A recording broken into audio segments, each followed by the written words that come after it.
Baik, setelah ini untuk sesi selanjutnya kita akan masuk ke babak sesi panel 4 tanya jawab bebas Q&A. Bebas sebebas-bebasnya. Silakan dipersiapkan. Pertanyaannya boleh, kalau yang malu boleh lewat kertas. Ya, boleh lewat kertas atau kalau mau bertanya langsung alhamdulillah dipersilakan. Alhamdulillah dari buat yang teman-teman ternyata ada yang baru hadir ya, insya Allah. Alhamdulillah tadi kita hari ini sudah sejak jam 9 pagi kita mengadakan acara talkshow SMS Solusi Menikah Segera dengan tema cinta dulu atau nikah dulu gitu ya, seperti itu. Alhamdulillah. Tadi gimana? Sudah pada makan siang atau tetap di tempat? Karena cuacanya mendung. Baik. Siapa yang tempat tinggalnya paling jauh nih di sini? Ada yang dari Bogor? Ada yang dari Bogor? Atau ada yang dari Tangerang? Satu, dua orang. Kampung Makassar ya? Tetangga kita mah. Tetangga, Kang. Saya kampung juga, kampung tengah tapi.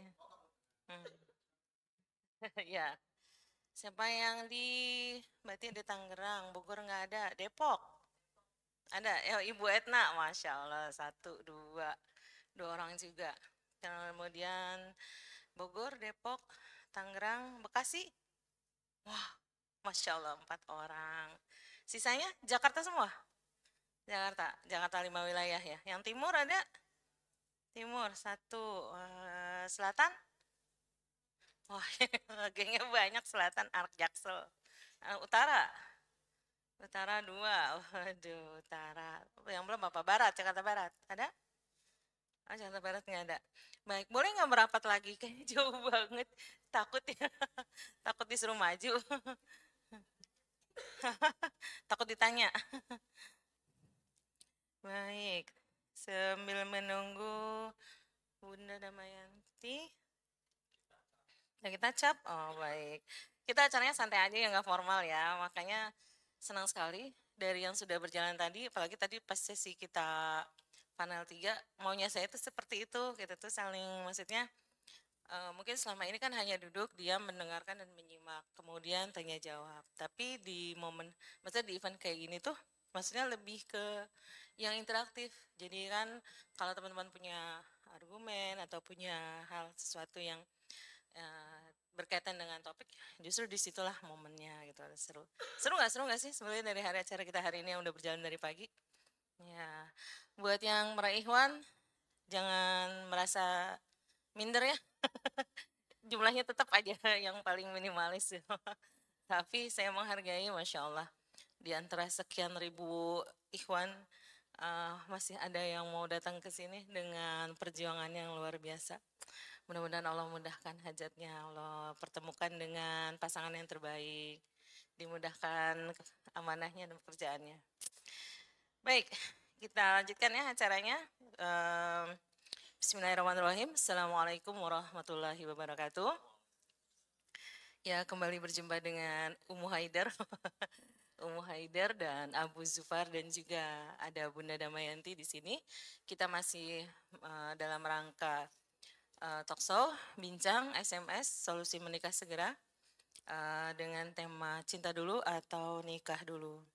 Cinta itu fitrah, tapi harus disikapi dengan fikrah. Fikrah tahu kan apa? Pemikiran yang lurus. Boleh jatuh cinta, tapi jangan sampai jatuh ke dalam jalan yang haram. Itu poin pertama. Kemudian pacaran bukan solusi, justru membuka jalan ke maksiat. Islam tidak melarang cinta, tapi Islam meluruskan cara mengekspresikannya lewat pernikahan yang halal. Menikah, bukan, jangan deh ngomongin nikah mulu. Ngomongin nikahnya minggu depan aja. Cinta sejati itu bukan yang bikin baper, tapi yang menguatkan iman dan membawa ke surga. Cinta yang benar bukan hanya soal perasaan, tapi soal komitmen dan tanggung jawab di hadapan Allah. So, teman-teman, jangan sibuk mencari yang sempurna, tapi persiapkan diri untuk menjadi pasangan yang layak. Jadi sambil menunggu saatnya tiba, banyak-banyak fokus perbaiki diri. Insya Allah Allah akan hadirkan jodoh terbaik di waktu yang tepat. Amin.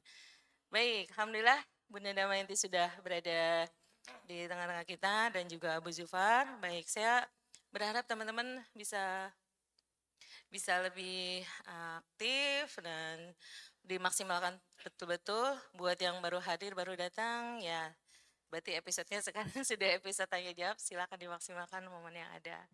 Baik, siapa yang ingin memulai lebih dulu? Tanya? Baik, silakan ya Pak. Bu Bunda.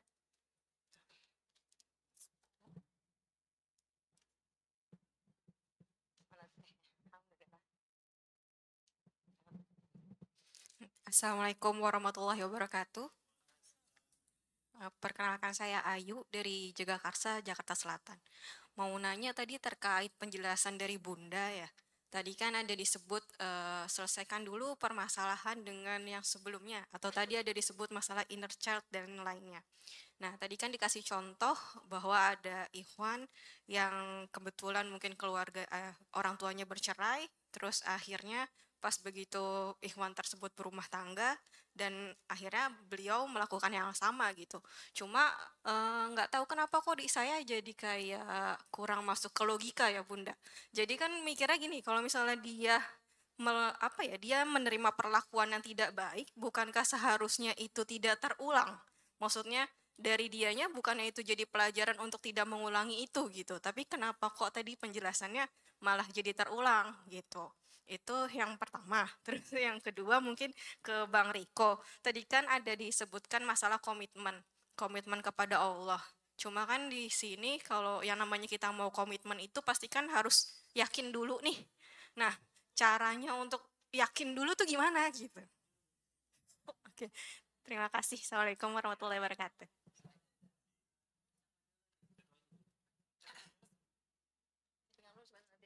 Ya, bismillah. Oke ya. Eh, Kalau secara logika, memang kita dipukul, kita nggak mau mukul. Ya, betul.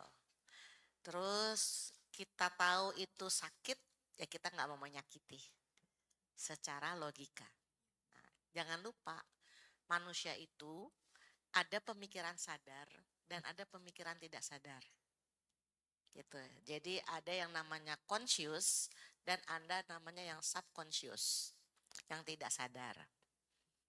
Kenapa itu bisa terjadi?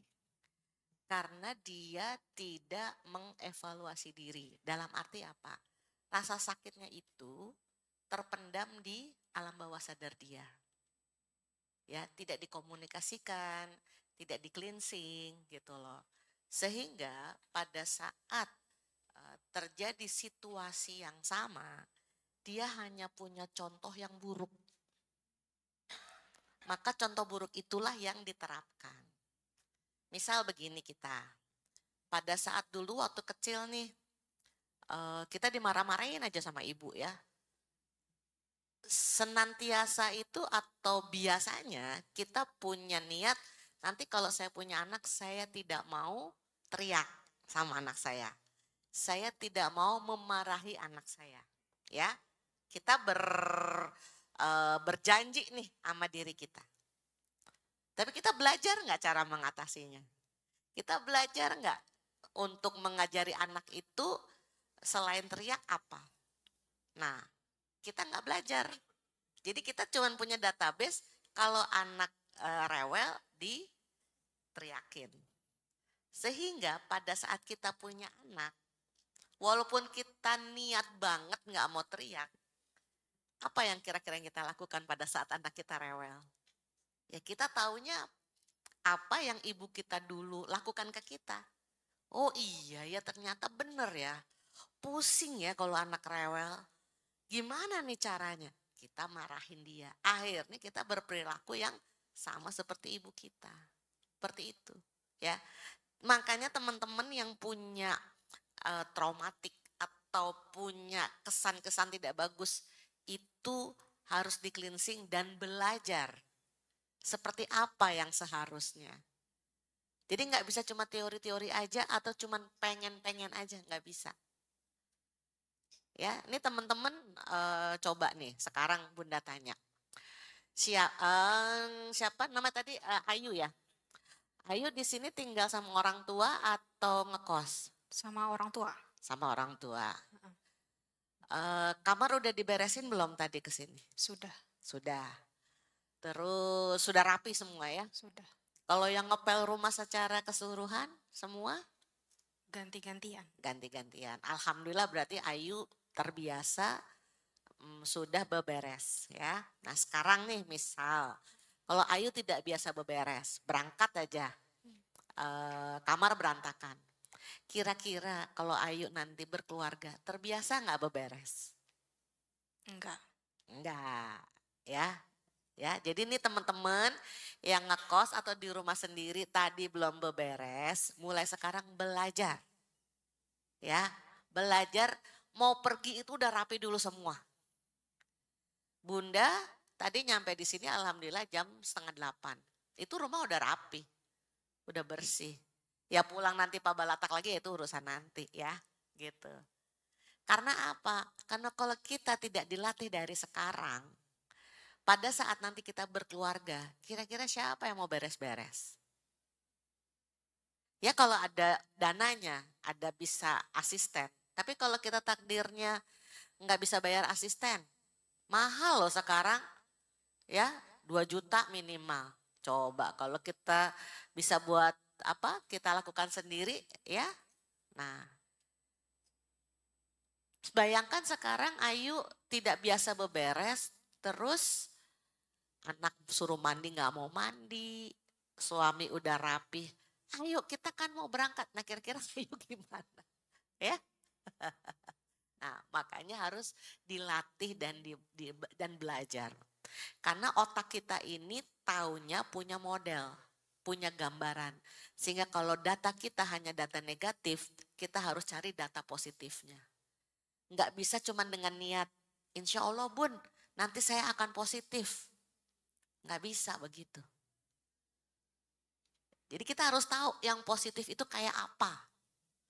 Berarti yang positif itu pun sudah harus mulai kita lakukan gitu ya Bunda? Benar, benar ya.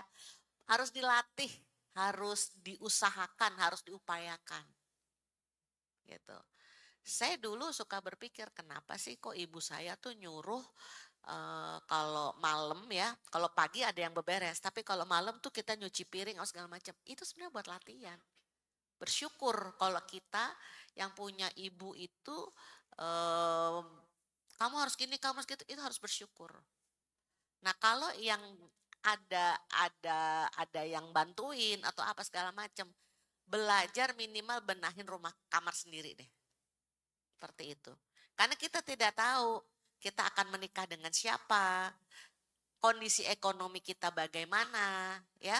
Bisa aja alhamdulillah misalnya kita dapat pasangan ya, itu yang pada saat kita menikah punya semua. Gitu ya. Tiba-tiba di tengah jalan ada badai. Nah, gimana tuh? Tiba-tiba mesin cuci rusak. Saya pertama kali mesin cuci rusak, Bang Riko, tuh rasanya ya Allah mesin cuci rusak. Nah itu kan coba, aduh udah langsung teng kepala udah langsung cenut gitu ya. Atau sekarang deh saya tanya, kalau teman-teman masak nggak pakai rice cooker, pada bisa nggak? Ayo, siapa yang bisa masak nasi nggak pakai rice cooker? Bukan ibu-ibu, nggak. Yang kalau ibu-ibu masih pakai dandang masih bisa. Tapi anak sekarang coba, bisa nggak masak nasi pakai dandang? Bisa, alhamdulillah ya.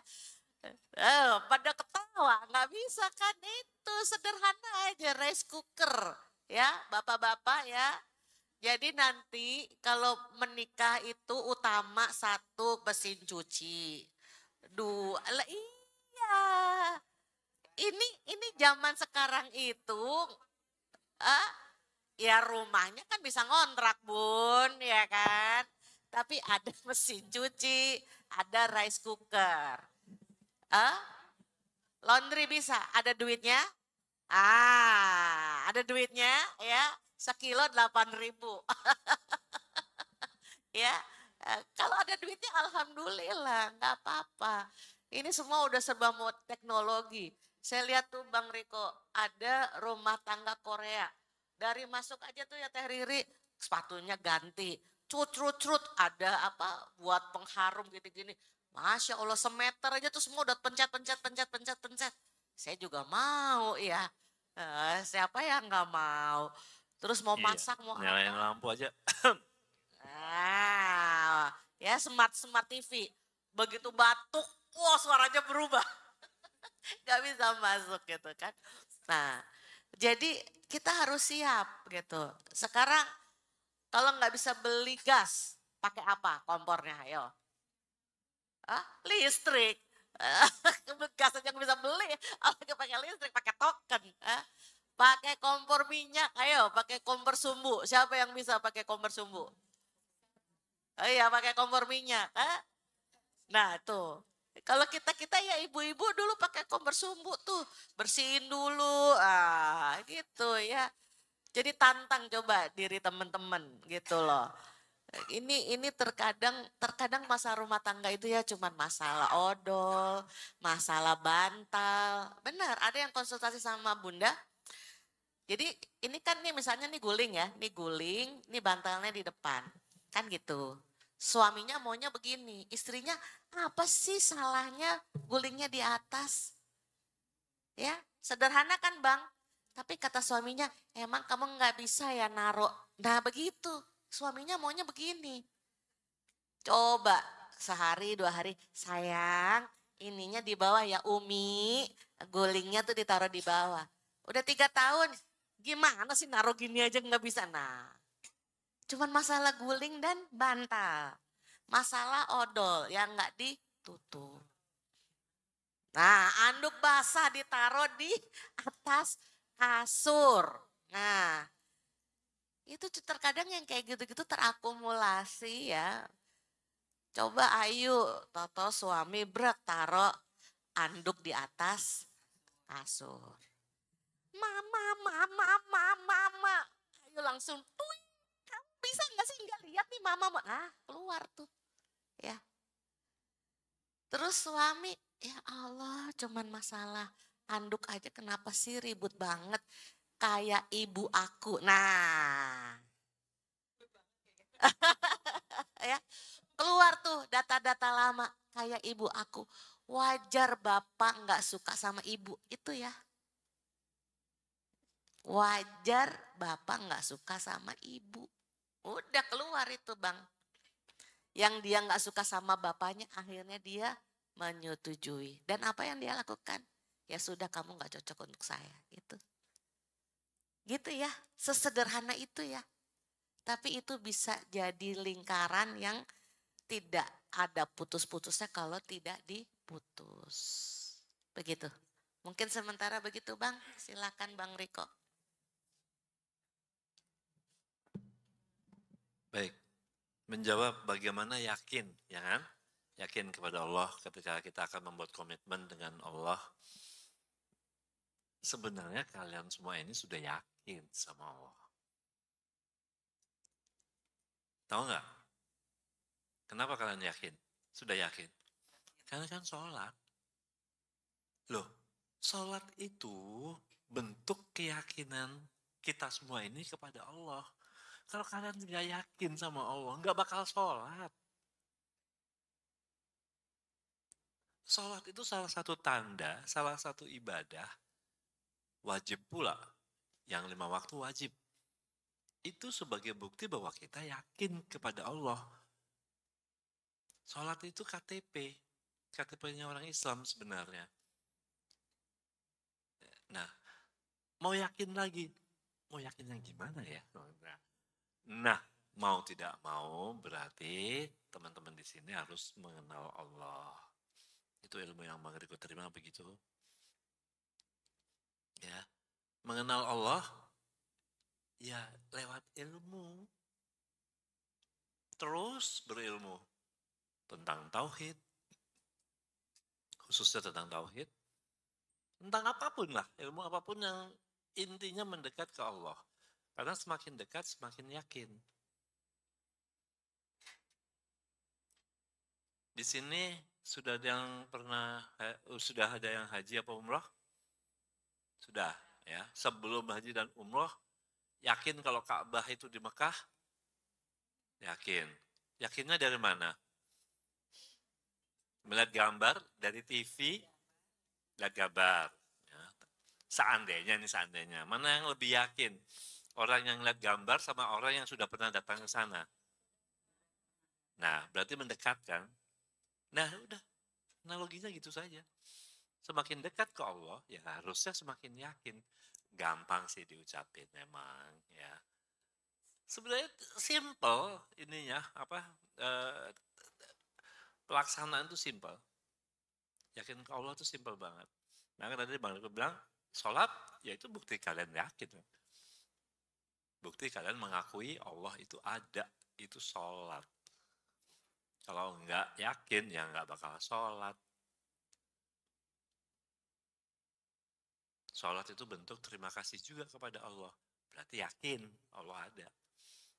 Yakin apa yang selama kita bisa hidup sampai sekarang itu semua karena Allah.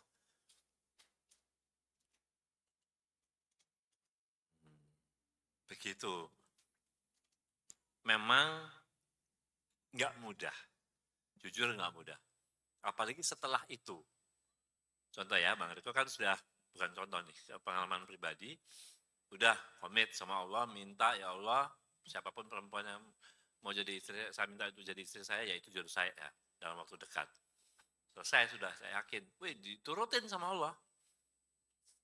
Beres aja inunya.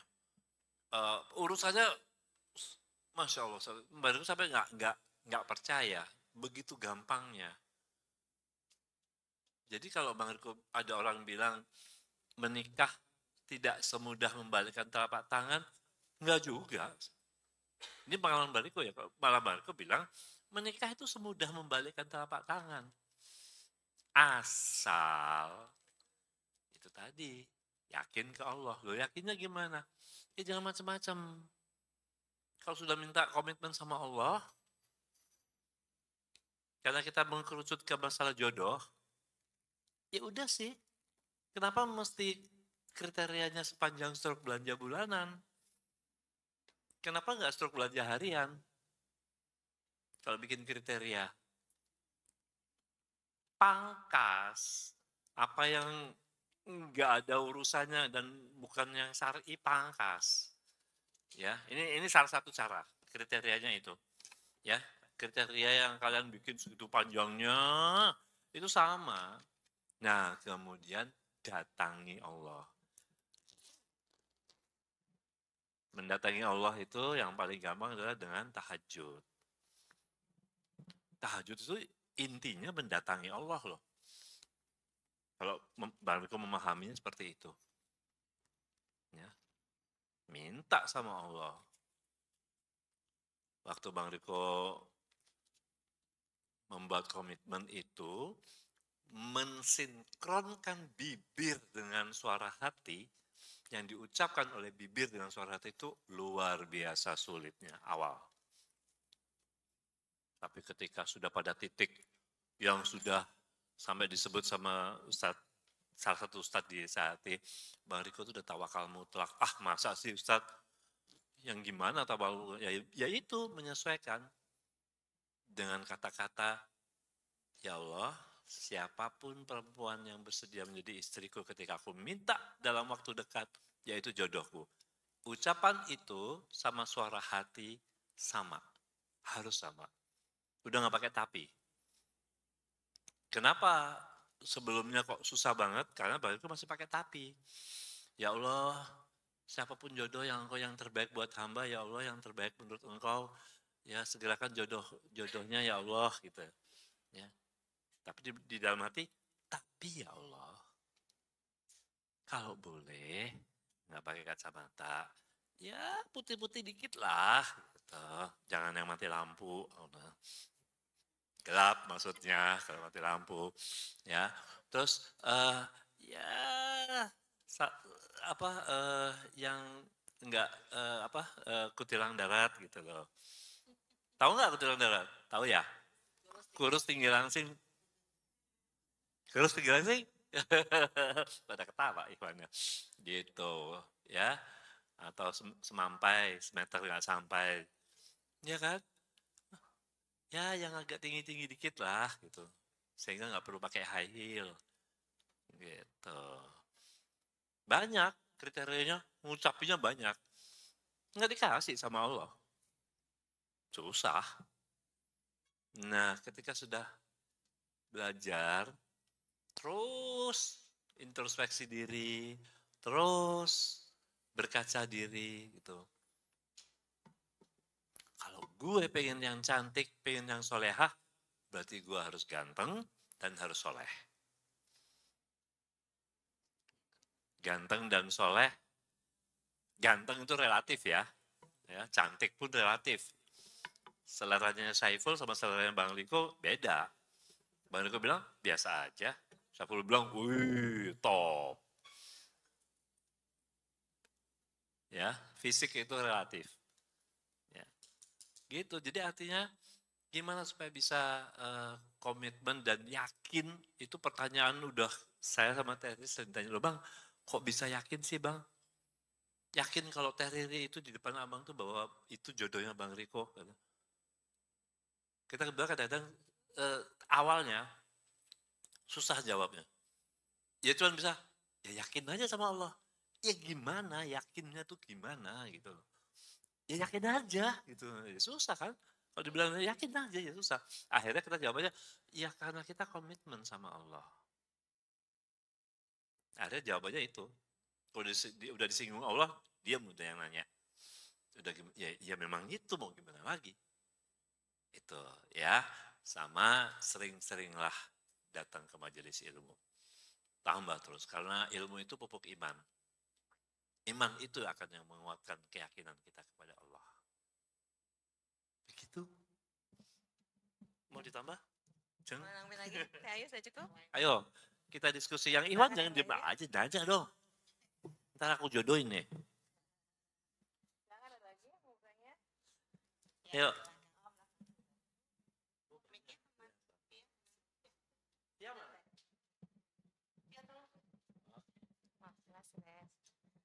Sebutkan nama dan domisili ya, biar dicatat sama panitianya. Ya.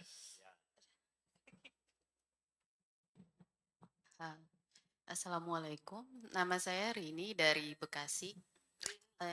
Ya Rini, yang ingin saya tanyakan, tadi dari ceritanya Bang Riko kan, walaupun berdoa ke Allah, tapi ada juga dilakukan ikhtiar dengan melakukan ta'aruf ya kan Bang. Nah, yang kita tahu kan ta'aruf itu ada orang ketiga. Kalau Bang Riko tadi kan emang sudah mengaji dan sudah ada guru istilahnya. Tapi kan tidak semua orang punya punya akses seperti itu gitu kan. Tidak semua orang juga bisa mengaji. Kemudian tidak semua orang juga keluarga atau saudaranya ada di sini gitu kan. Karena kan banyak juga yang ngekos, keluarganya tinggal di luar kota.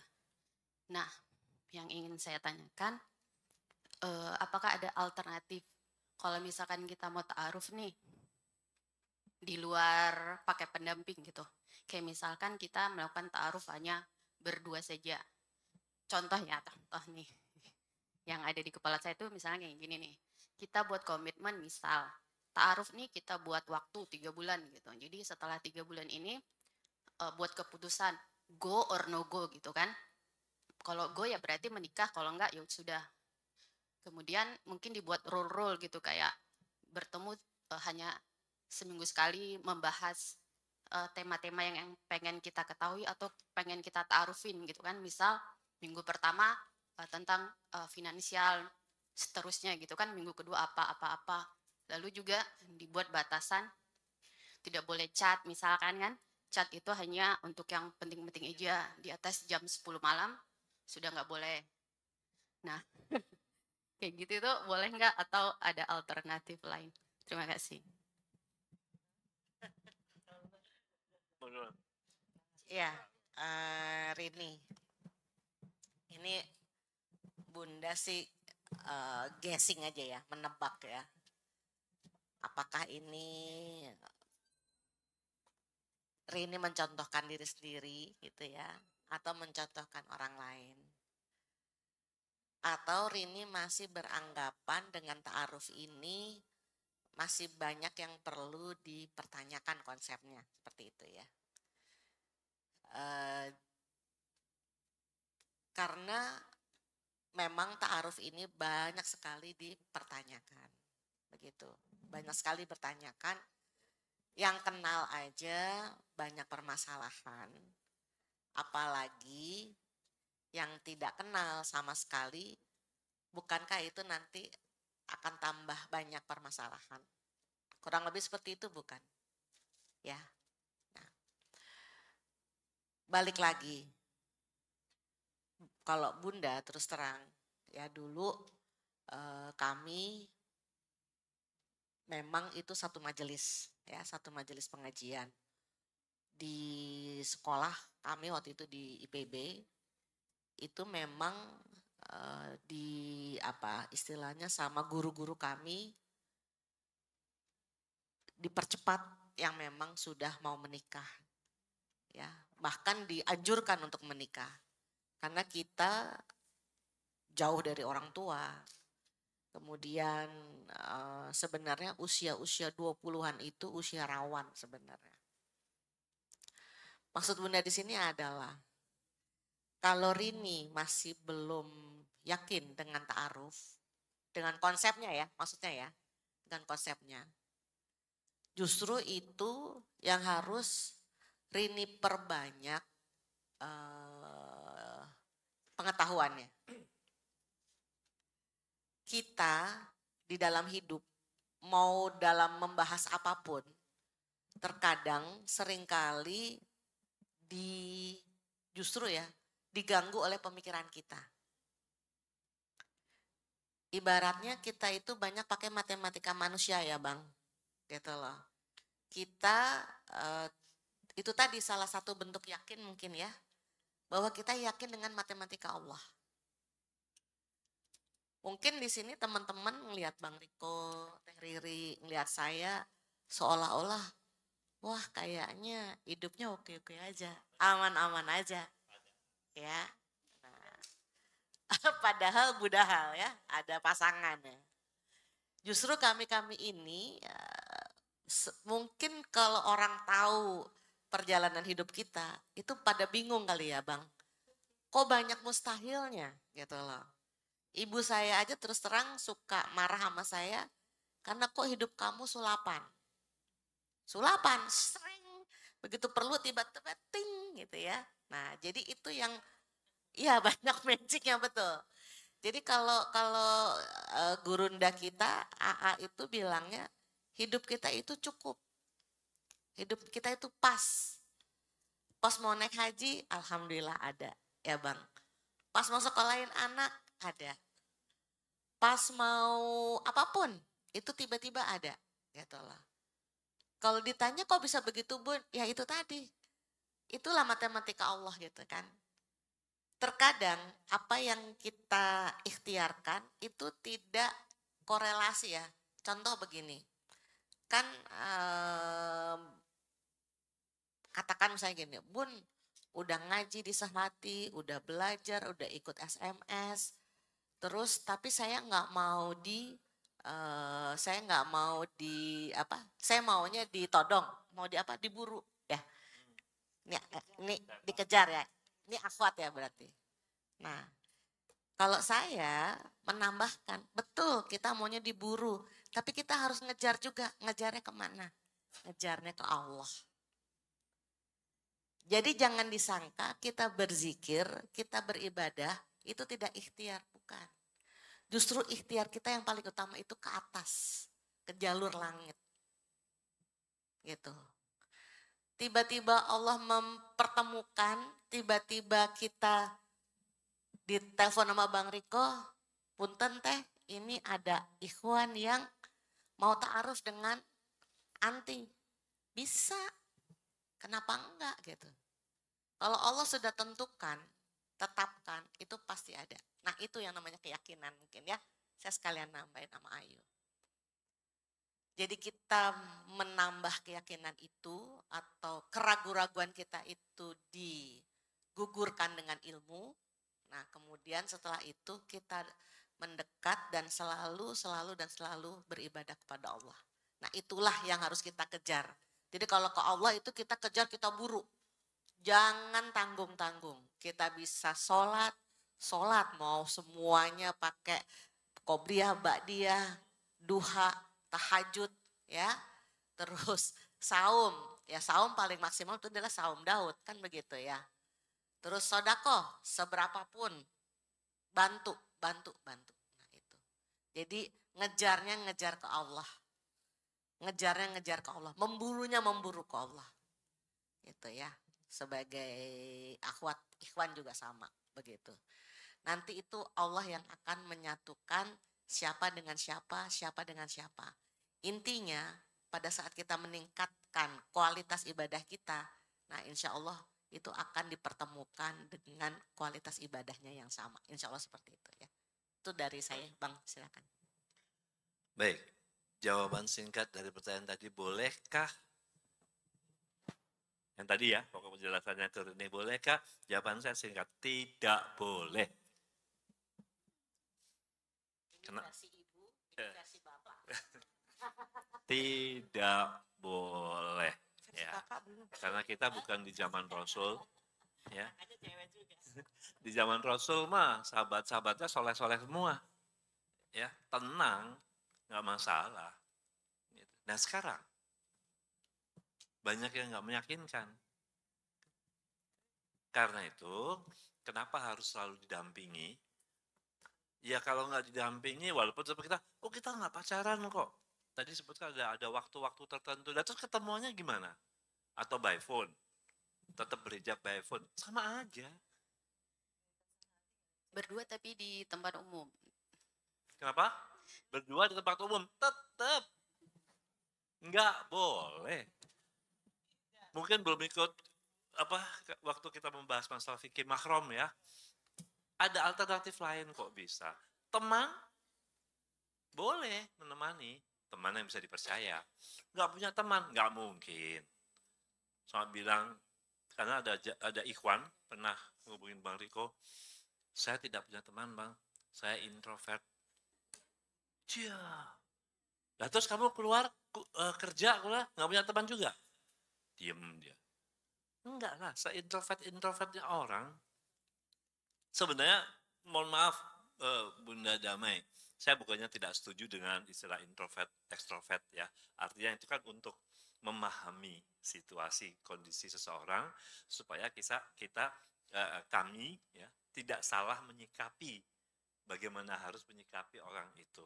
Tapi pada prinsipnya, kalau saya, ya introvert, ekstrovert itu kan dibuat sebenarnya istilahnya untuk di zaman Rasul mah nggak ada istilah itu. Kalau kita kembali ke zaman Rasul nggak ada istilah.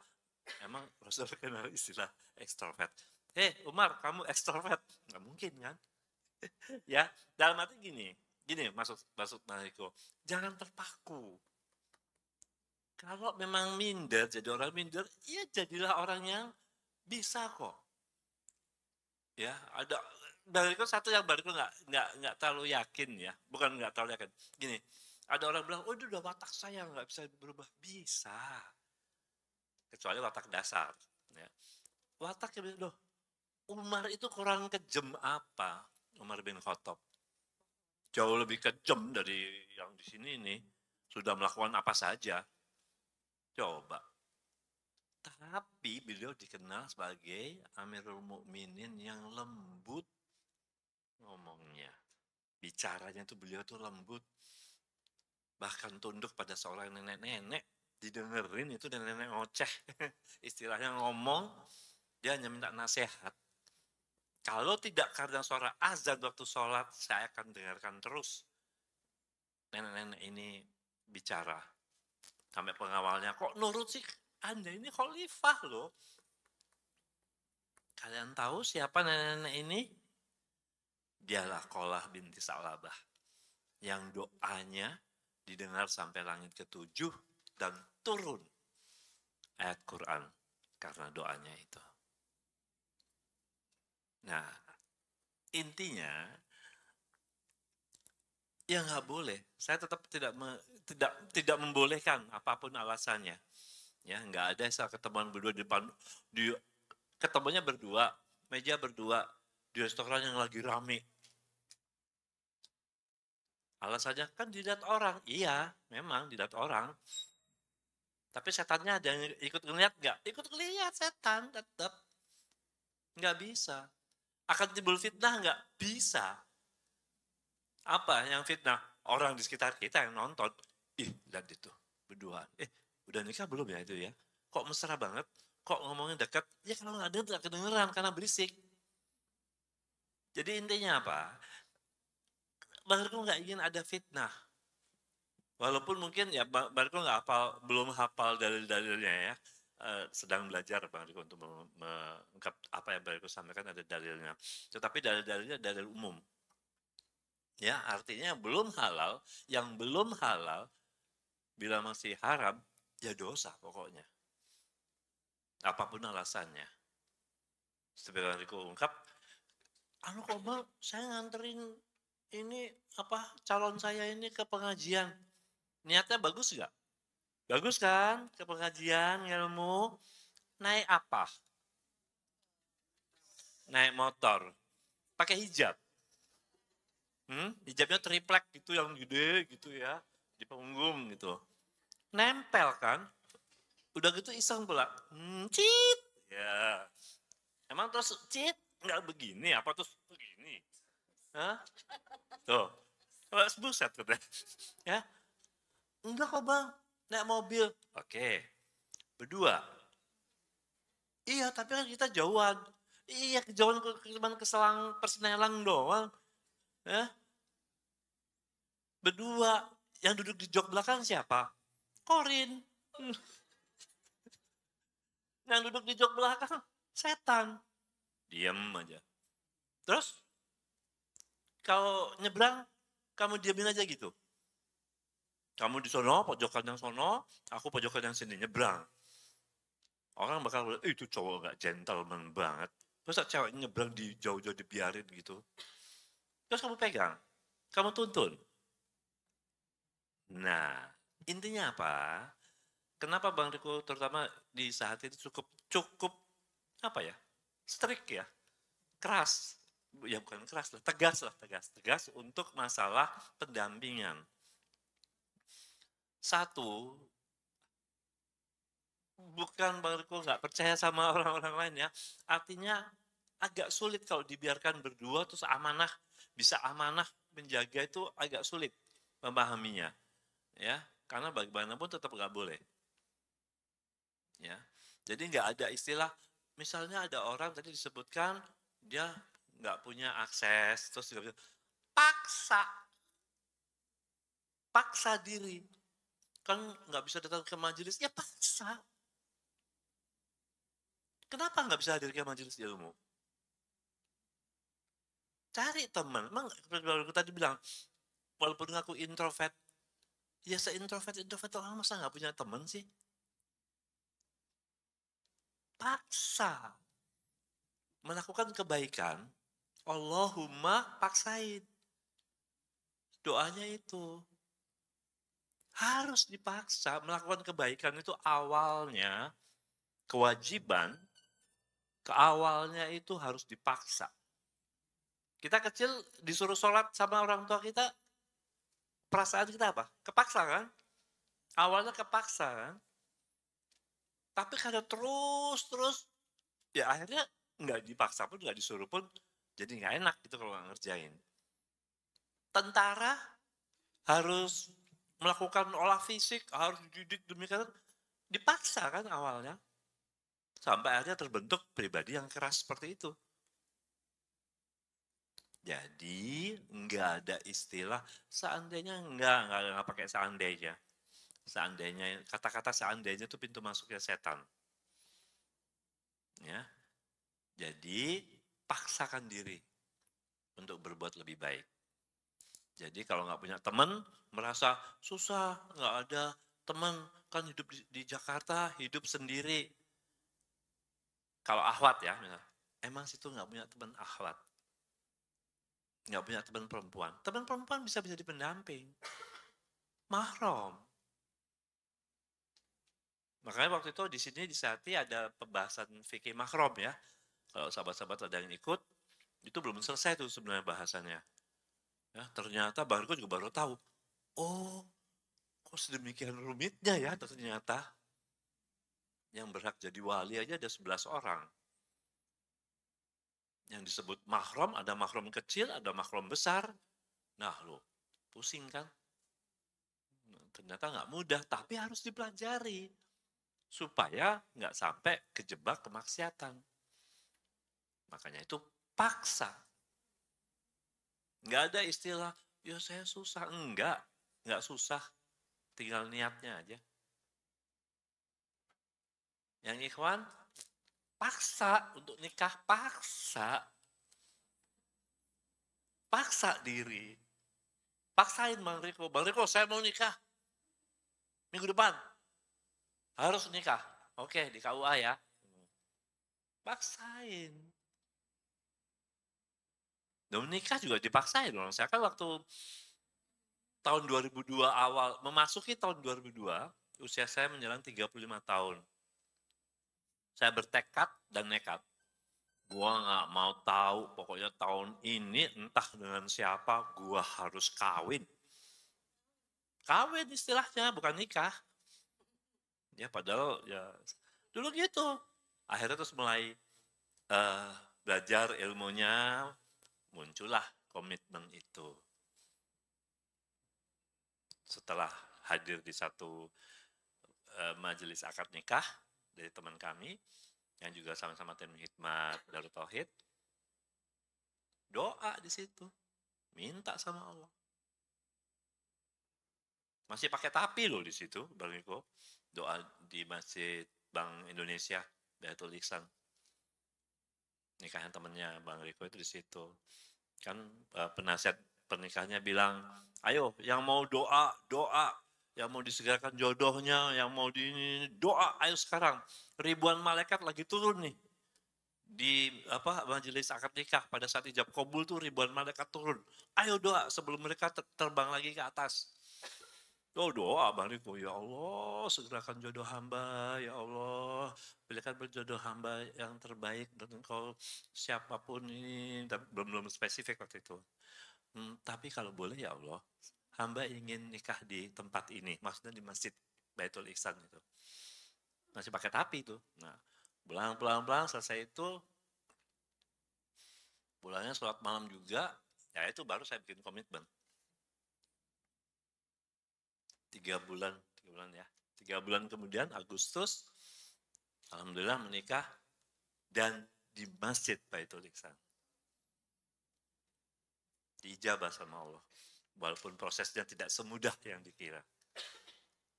Ya. Paksa. Kalau nggak dipaksa nggak bisa.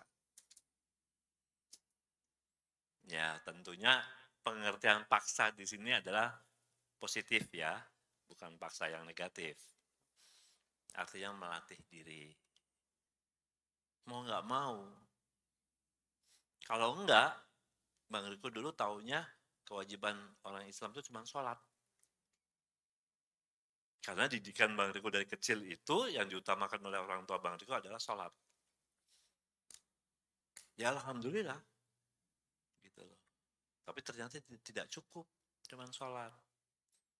Nah, itu harus belajar ngilmu. Ya. Yang Iwan juga gitu. Mau cepet cetak undangan. Baik lagi ke percetakan. Ya. Ayo, nanti kalau yang ini yang hadir di sini belum nikah semua kan? Ya punya calon kan sebelum janur melengkung masih ada kesempatan. Iya loh.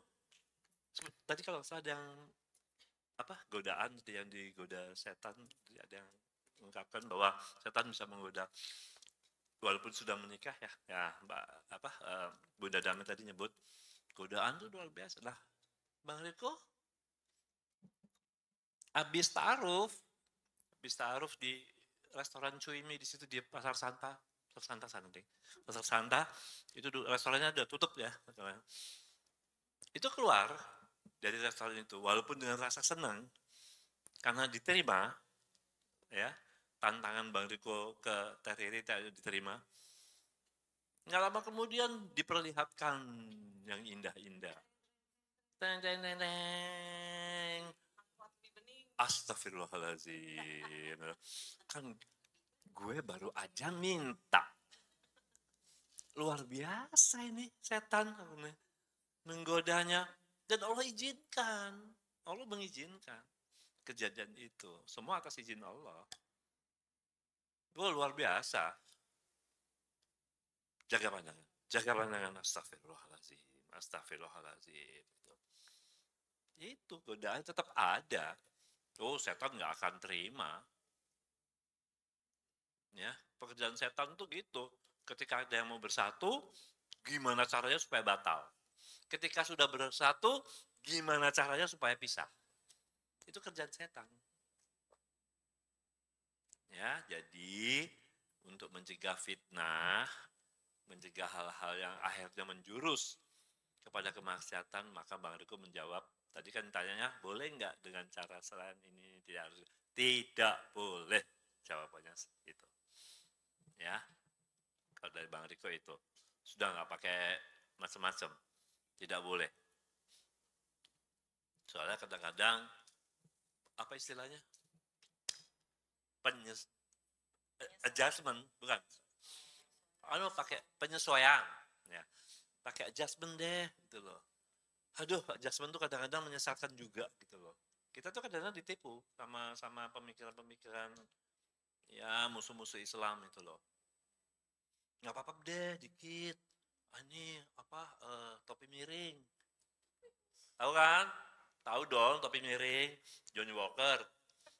Whisky. Minuman keras.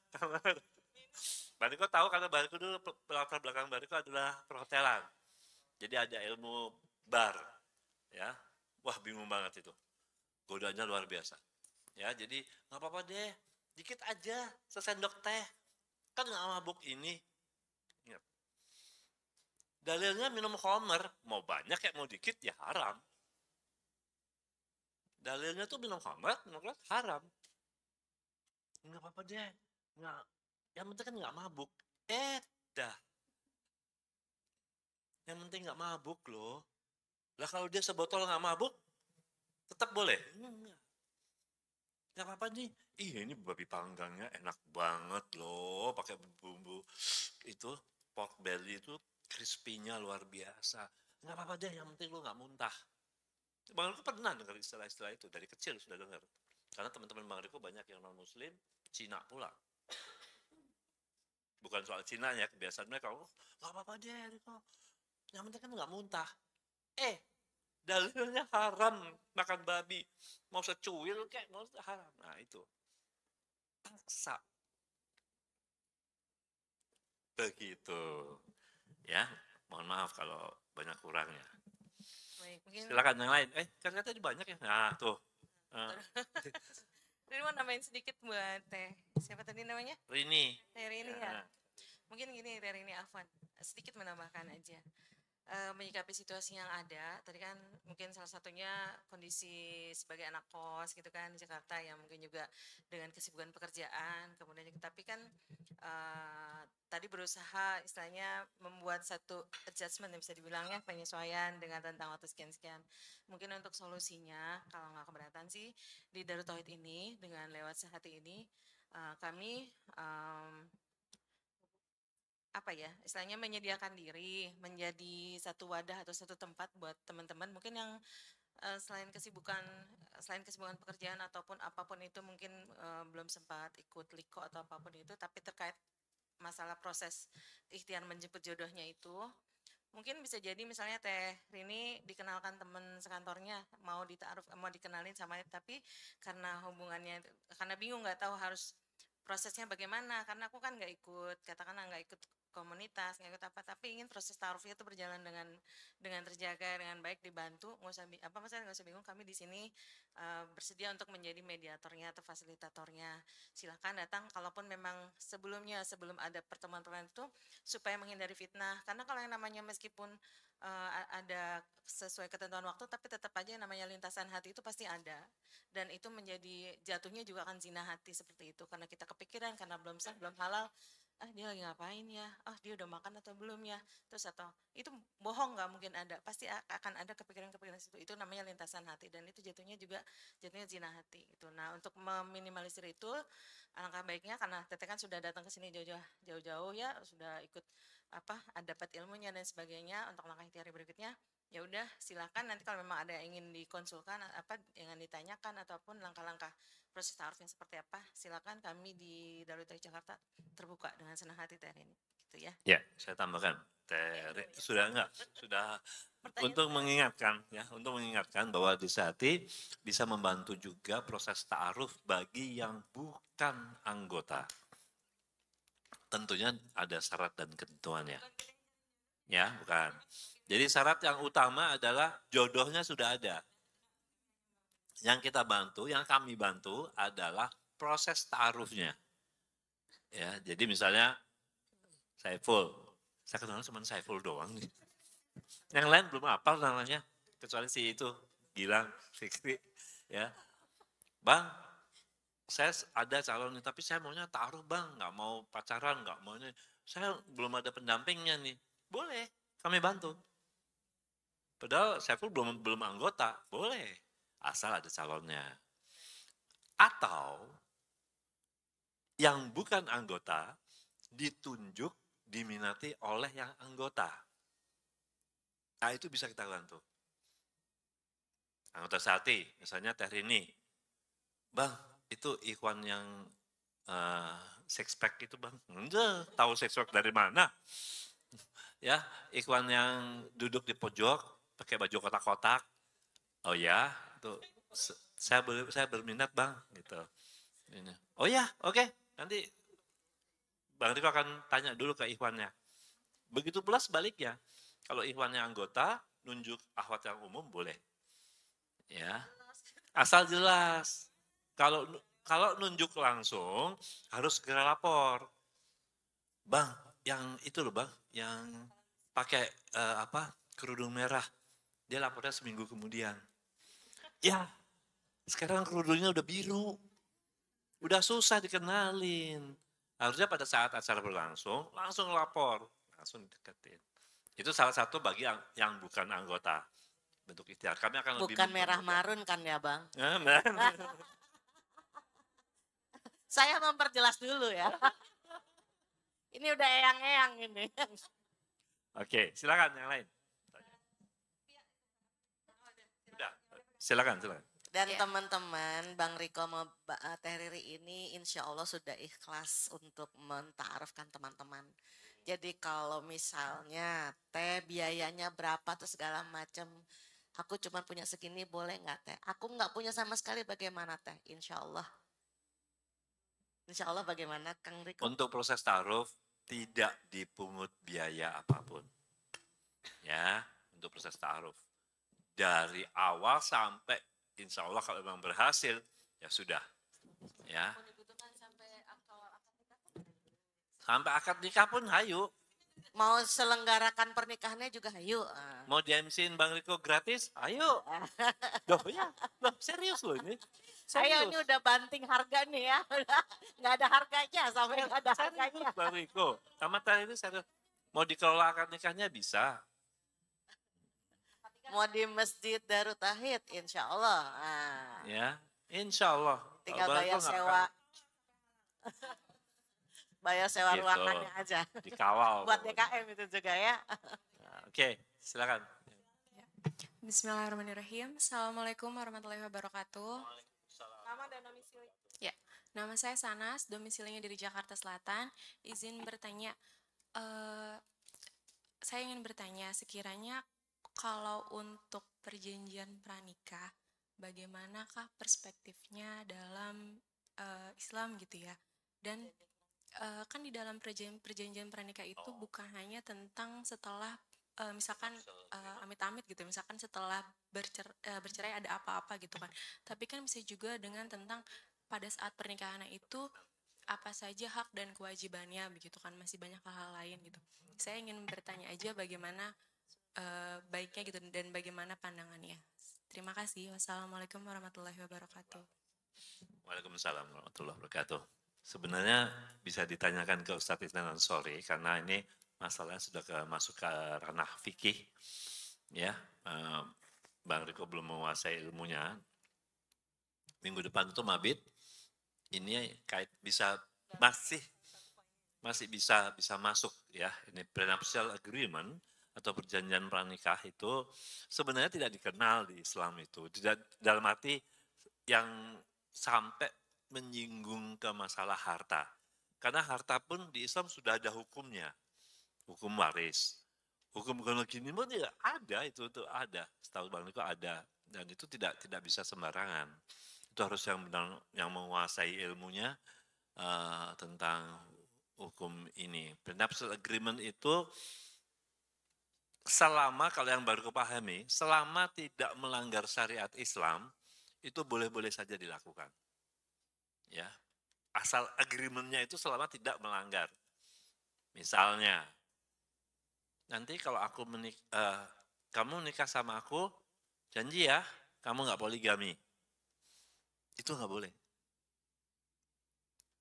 Nggak boleh, karena menentang hukum Islam. Nah, poligami kan aturannya Allah. Aturan itu disebut dalam Al-Quran. Loh kok berani-beraninya menentang hukumnya yang bikin Al-Quran? Nggak boleh. Gitu loh.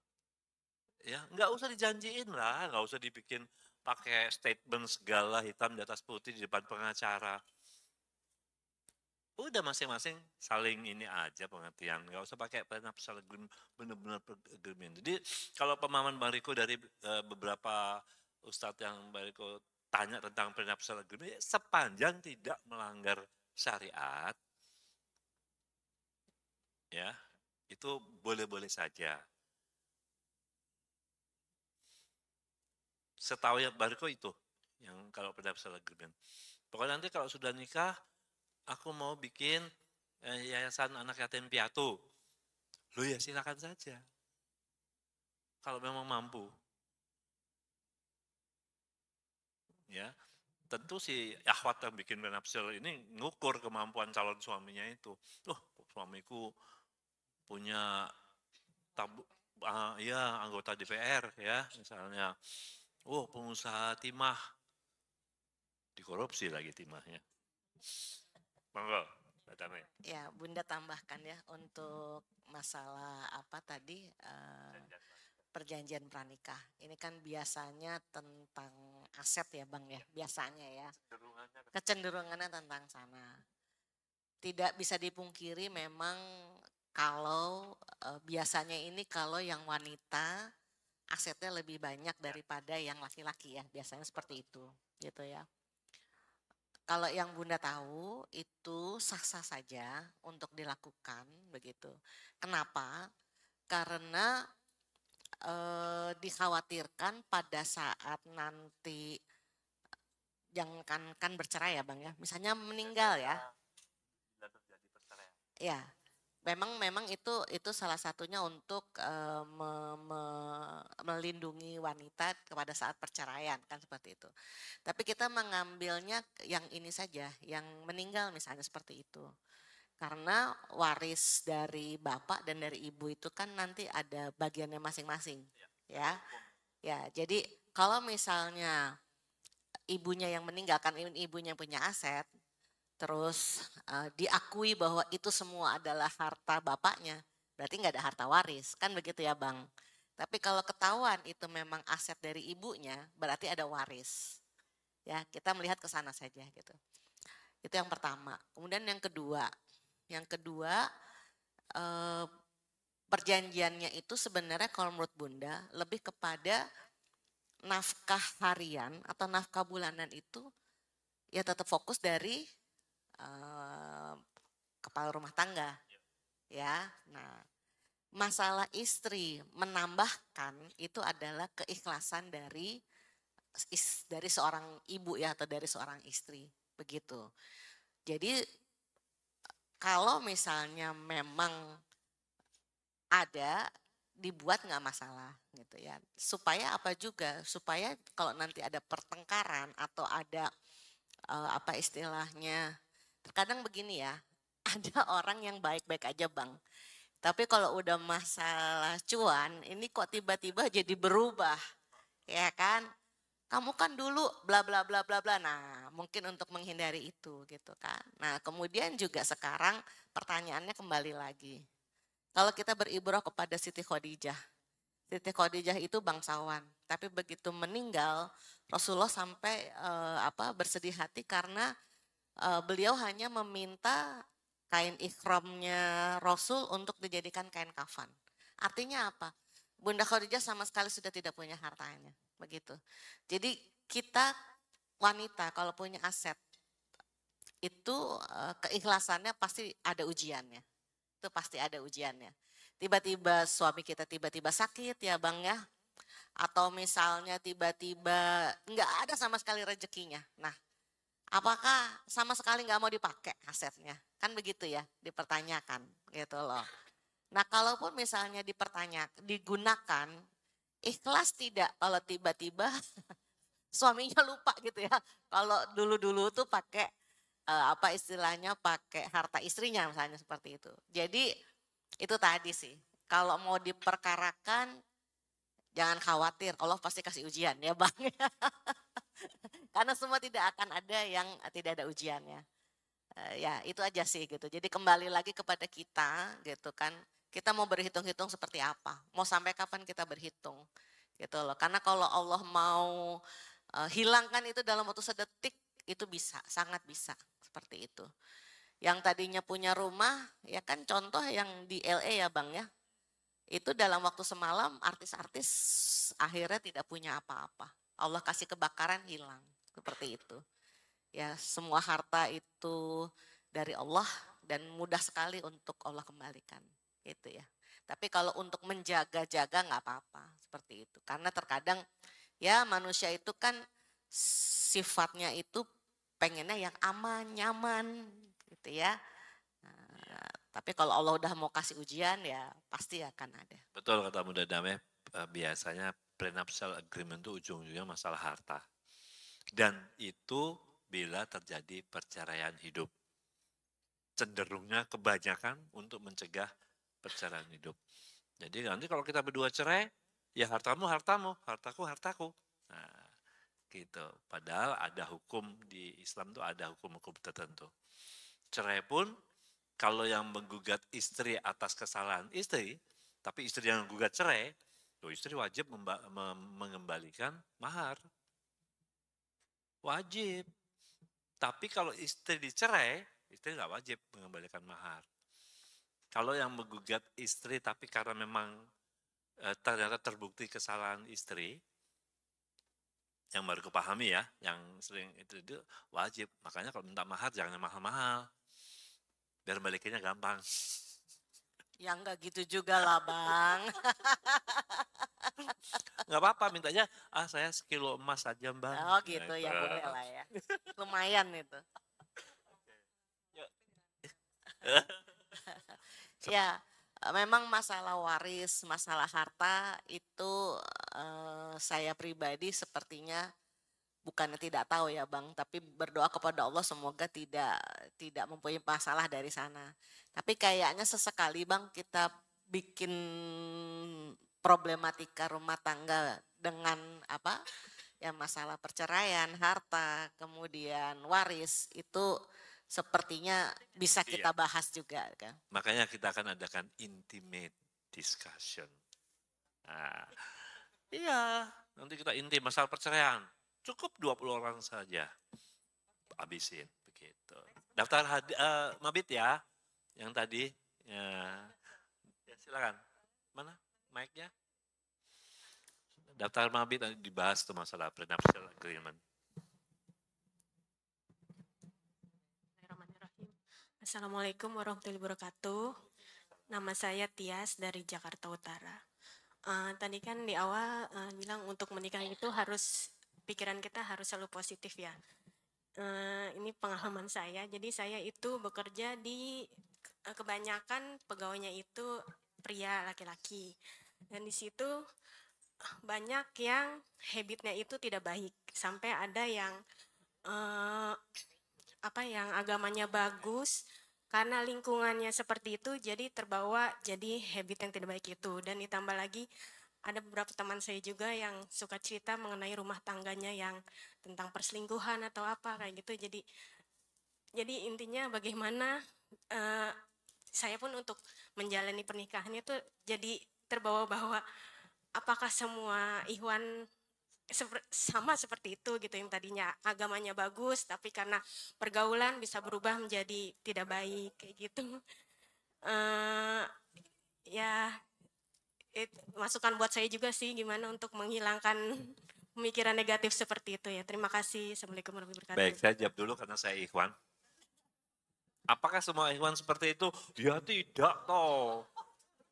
Waduh, lah kok digeneralisir? Enggak ya. Yang jelas ada watak-watak pria yang memang sudah kodratnya sebagai pria yang sudah dicetak sama Allah, softwarenya jelas itu ada. Tapi soal habit ya enggak semua begitu. Ya, yang jelas kalau saran saya kalau memang sudah habitnya nggak bisa ditolerir, artinya bisa mengganggu pemahaman, pemikiran dan sebagainya, pokoknya bisa mengganggu semuanya deh. Ya udah hijrah. Satu-satunya jalan seperti itu. Ya, tapi kalau mau ditahan, ditolerir, ya udah, jangan diikutin. Jangan ikut campur. Mereka gibah, ya jangan ikutan gibah. Terutama kalau yang agak berat memang kalau sesama muslim. Ya, ikhwan-ikhwannya ternyata muslim, tapi hobinya ngerumpi. Ya udah, sama aja. Makanya ya jauhi, mau nggak mau paksain. Nggak ada cara lain ya. Satu ya, nggak semua ikhwan kayak gitu ya. Setuju kan? Setuju. Gitu. Oke, Bunda. Tadi dulu Tias. Bunda belum jawab. Oke. Iya Tias, ini kan ibaratnya Tias itu berarti sering dengar obrolan cowok ya. Ya, Bunda tahu kenapa? Karena dulu Bunda waktu SMP itu satu kelasnya 55 orang ya, SMP negeri. Nah, saya itu duduknya nomor 2 apa nomor 3 gitu loh Bang, dari belakang. Itu emang barisan belakang isinya ya cowok semua. Jadi saya agak sedikit mengerti obrolan-obrolannya tuh ya seru-seru banget gitu kan ya. Pada bingung. Iya, tahu apa yang diobrolin.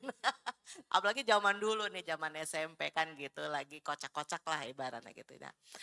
Jadi Tia saran Bunda, ya kalau secara karena Bunda handlingnya mental health, sebaiknya di cleansing gitu ya, atau cari cari masukan ya, masukan yang positif gitu. Atau kalau mereka lagi ngobrol, gue kan cewek, gue gak mau ikutan denger gitu. Karena itu menjadi racun di diri Tias gitu ya. Tapi kalau secara apa istilahnya ya, terkadang obrolan itu banyak hanya sebagai obrolan. Hanya sebagai obrolan. Tapi realisasinya lebih dari itu, salah ya.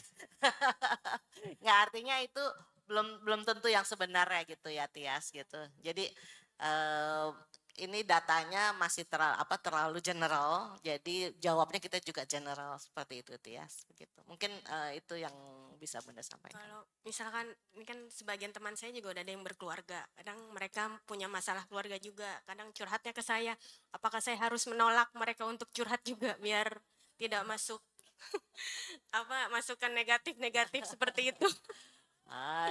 Tiasnya sendiri gimana? Bisa maksudnya dari curhatan itu mempengaruhi pemikiran Tias atau tidak? Kadang jadi overthinking juga sih. Ya sebaiknya di ini saja. Yang cerita itu yang ikhwannya atau akhwatnya? Akhwatnya, teman Oh, saya. akhwatnya. Iya, iya, iya, iya.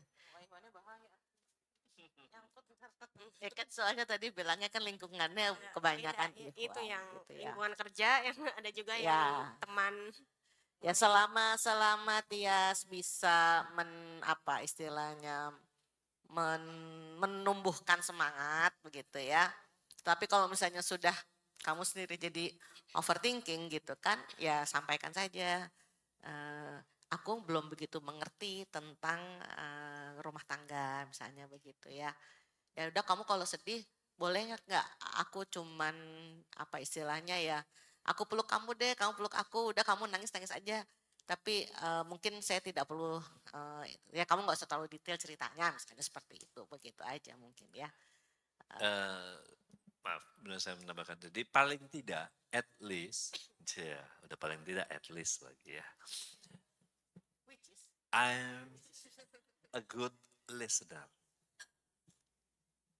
Ya, mungkin saya belum bisa memberikan solusi, tapi at least ya, I am a good listener. Dengerin.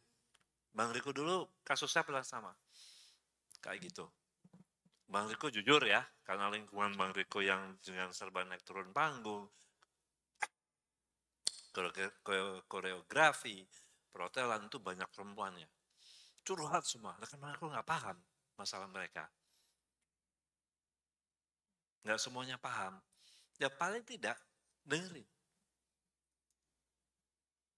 Tapi sesama perempuan ya, kalau situ ya. Jangan yang laki-laki dengerin, oh iya, I want to be your shoulder. Halah.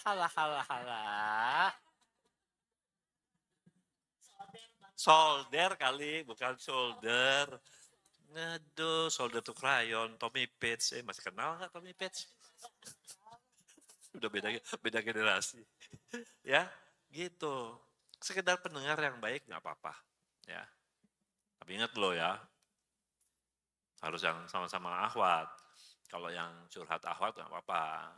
Jangan yang beda jenis, bukan makrom pula. Nah, itu yang bahaya. Ya, itu. Kalau saran dan baik, sekedar be a good listener itu is okay. Aman? Aman. Lanjut, yang lain. Yuk. Bunda. Jadi malu. Assalamualaikum warahmatullahi wabarakatuh. Saya Esti dari Tangerang. Mungkin dari tadi yang nanya hampir semua yang belum pernah berumah tangga. Dan saya mewakili yang sudah pernah berumah tangga. Saya mau tanya ya, maksudnya yang lagi saya rasain gitu kan.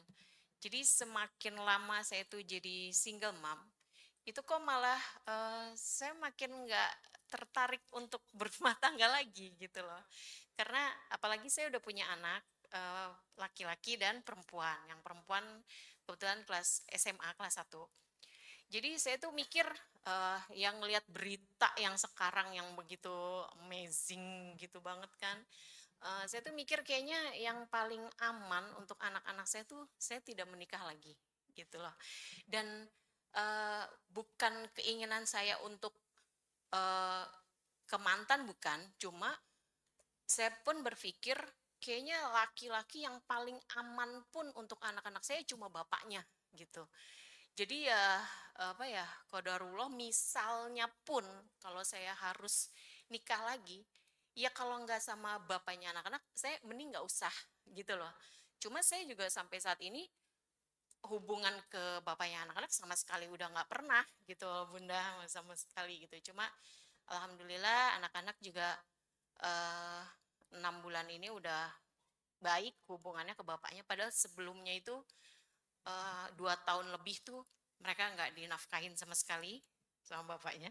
Terus saya ikhtiar terus, saya coba minta tolong ke kantornya, minta mediasi dari kantornya.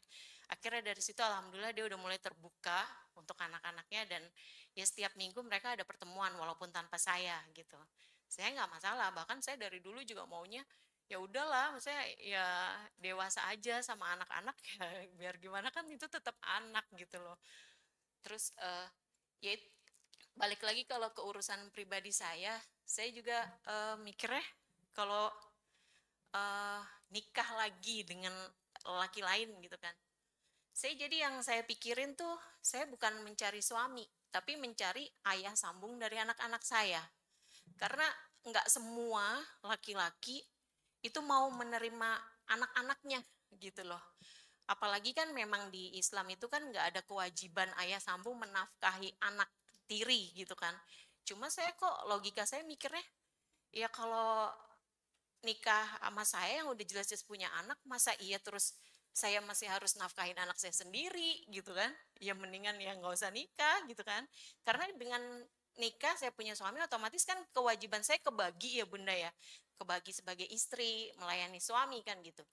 Tapi kalau saya sudah melayani, sementara anak saya harus tetap tanggung jawab saya pribadi, itu kayak gimana gitu loh Bunda. Jadi yang saya tanyain, salah nggak sih Bunda ya, kalau saya sekarang prinsip saya yaitu tadi, kalau emang harus menikah lagi, iya yang terbaik menurut saya untuk anak-anak saya cuma bapaknya gitu loh. Jadi kalau misalnya emang nggak sama bapaknya, mendingan nggak usah gitu loh. Itu demi keamanan anak-anak saya sih. Saya bener-bener kalau ke diri saya mungkin udah mati rasa kayaknya Bunda. Ya itu, maksudnya sikap saya yang untuk memilih untuk tidak menikah lagi. Iya, demi ya itu mikir ke anak-anak sih gitu loh. Nggak mikir pribadi saya itu boleh atau tidak. Terus kalaupun misalnya, saya dulu pernah juga ke kajian Ustadz Handi Boni, saya sempat nanya, boleh nggak sih kalau saya tuh misalnya ada yang ngedeketin, saya mengajukan syarat gitu loh. Karena kan biar gimana, saya sudah pernah rumah tangga, otomatis kan udah tahu jalurnya rumah tangga. Ibaratnya kalau kata orang sekarang, saya udah tahu nih bunyi token listrik kalau habis, bunyi gas kalau habis kayak gitu. Kita udah lebih pengalaman ya Bunda ya gitu kan. Jadi boleh nggak saya ngajuin syarat gitu loh. Ibaratnya kamu bisa nggak nanti begini, begini, begini, karena pengalaman yang udah saya punya gitu loh. Itu, jadi ada 2 pertanyaan itu sih. Terima kasih. Assalamualaikum warahmatullahi wabarakatuh. Ya, terima kasih Bu Esti. Jadi saya pernah diinformasikan, dan ini memang kalau menurut saya dari fenomena-fenomena yang ada, memang kalau kita single mom, apalagi punya anak perempuan, kalau kita mau menikah itu betul paling aman itu nanti setelah anak perempuan kita menikah. Ya, jadi karena ini hubungan dengan mahram ya Bang, gitu ya, hubungan dengan mahram. Sebaik apapun, biar gimana juga anak kita itu kan bukan mahramnya ya, bapaknya itu, bapak sambungnya itu bukan mahramnya, kan begitu. Jadi ibaratnya kalau mau ekstrimnya, ya anak kita harus kerudungan di depan bapak sambung, kan begitu. Walaupun ya kan saya udah nikahin ibunya, nggak mungkin juga ke anaknya. Tapi kenyataannya itu kasus itu seperti itu banyak sekali gitu loh. Jadi kalau Bunda berkata tadi untuk amannya, itu betul Bon, begitu ya, itu betul banget gitu. Jadi kalau misalnya memang secara syariat ya memang paling aman dengan bapaknya, itu betul gitu. Jadi kalau Bunda berpikiran seperti itu, insya Allah kalaupun ada ya tunggu sampai anak perempuan yang menikah dan keluar, tetap ya keluar dari rumah. Bukan berarti sudah menikah, dia sudah punya suami, terus kita punya menikah ada bapak sambung, ya itu kemungkinan namanya pihak ketiga tetap saja gitu ya. Dia akan punya peran di dalam rumah tangga kita. Jadi memang sebagai single mom, punya anak perempuan itu satu perjuangan tersendiri kalau kita memang mau menikah lagi. Seperti itu ya Bun. Jadi apalagi kondisi sekarang Bang, itu ya kita nggak bisa ini ya, kita nggak bisa, orang itu bisa tiba-tiba sedetik berubah gitu, nggak usah perlu lama-lama ya, betul. Bahkan yang anak sendiri saja kan itu juga ada batasan-batasan aurat kan, tetap seperti itu. Kemudian kalau Bunda tadi boleh atau tidak, ya itu tadi sudah dijawab ya, insya Allah itu memang yang paling aman begitu. Tapi nanti kalau Allah takdirkan, ya mau tidak mau mesti tunggu sampai yang anak perempuannya itu berkeluarga. Mungkin itu Bang. Bang Riko mau nambahkan silakan. Mau ngomong apa ya? Begini, yang tadi saya lihat bahwa kalau Bapak sambung yang dipahami tidak berkewajiban memberikan nafkah terutama untuk anak-anak tiri bawaan, ya, bawaan dari ibu. Sebenarnya nggak itu juga. Kalau ini cerai hidup tapi ya, kalau cerai hidup memang persoalannya selama anak itu belum bisa mandiri, bapak kandungnya tetap bertanggung jawab. Yang bertanggung jawab adalah bapak kandungnya, ya, untuk masalah membesarkan si anak kandungnya. Nah, bapak sambungnya memang tidak wajib, tidak ada kewajiban. Yang baru pahami ya, soal kewajiban seorang ayah sambung, kalau istrinya janda, cerai hidup, mantan suaminya masih hidup, dan anak-anaknya belum dewasa, dan apalagi itu kewajiban tetap di ayah kandungnya. Ya, yang baru pahami seperti itu. Tetapi kalau suaminya meninggal dunia, dan anaknya masih kecil, menjadi kewajiban dari bapak sambungnya. Yang baru kepahami seperti itu. Tapi tentu ada tata caranya sendiri ya, beda dengan ayah kandung asli, ya, beda kayak yang ayah kandungnya gitu. Dan yang pasti memang bapak sambung tidak bisa menjadi wali, ya, sampai kapanpun juga menjadi wali karena yang bisa menjadi wali hanya ayah kandung. Kalau bicara tentang kedudukan seorang ayah, ya. Mengenai bolehkah saya tetap memutuskan untuk tetap single mom, ya. Lah kalau anaknya sudah dewasa semua, sudah bisa mandiri. Dari dulu pernah dibahas di sini, di Sahati, Mabit Sahati, ada seorang ibu yang berstatus janda, ya, suaminya meninggal tapi ya, suaminya meninggal, lalu dia memutuskan untuk setia kepada suaminya sehingga memutuskan untuk tidak menikah lagi. Dijawab oleh Ustadz yang mengisi ini, ibu setia itu terhadap yang hidup. Ya, kalau yang sudah mati kenapa masih disetiain? Mau udah mati? Udah dikubur. Dia nggak bakalan mikirin ibu. Kalau dia tenang, dikubur, ya, tenang, dia udah tenang, udah nggak mikirin ibu. Ya, na'udzubillah min zalik, kalaupun dia menjalani azab kubur, dia lagi sibuk di azab. Nggak bakal mikirin ibu. Gitu loh. Ya, kenapa kita mesti setia? Masuk surga dua-dua pun insya Allah nggak ada istilah setia. Yang memang udah urusannya begitu. Jalurnya seperti itu. Jadi setia itu kepada yang hidup. Jadi kalau di saat itu juga siapapun, janda, duda, ya, whatever, ya, kalau cerainya mati, ya, karena ditinggal meninggal oleh pasangannya, jangan pernah berniat untuk tidak menikah lagi. Di zaman Rasulullah, begitu suami-suaminya syahid, jihad, syahid, itu sahabat lain yang masih hidup sibuk untuk nyariin, siapa yang mau nikahin ini nih, ini janda masih baru nih, masih fresh from the oven, suaminya baru saja jihad. Itu pahalanya luar biasa loh, saling menyodorkan mau begitu.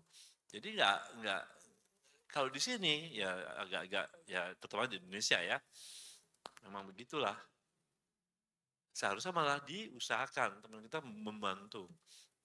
Dan jangan pernah kalau saya bilang ya karena saya juga alhamdulillah ya bukan saya pengen ya, tapi bukan kondisinya, saya memang belum pernah mengalami seperti itu, tapi sesuai yang apa saya pelajari, jangan pernah berniat sesuatu untuk tidak melakukan sesuatu yang kita mampu melakukannya. Apapun. Apalagi yang memang diwajibkan atau dianjurkan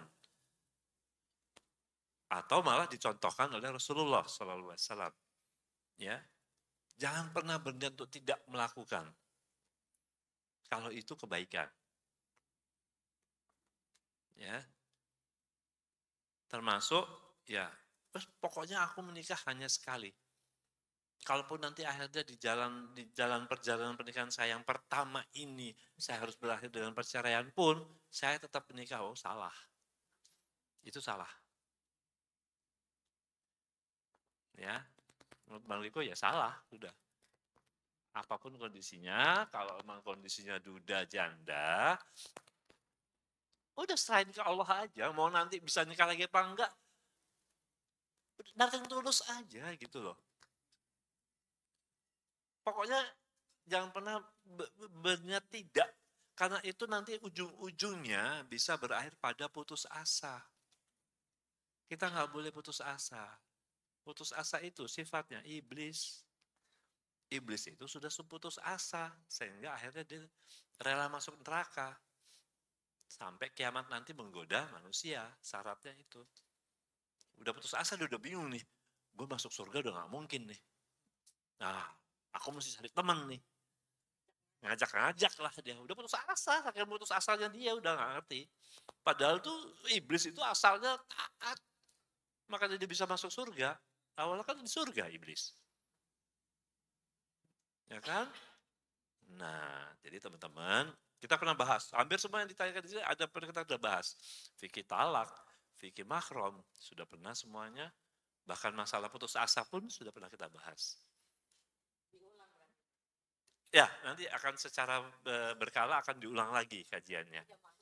Yuk, gitu. Oke?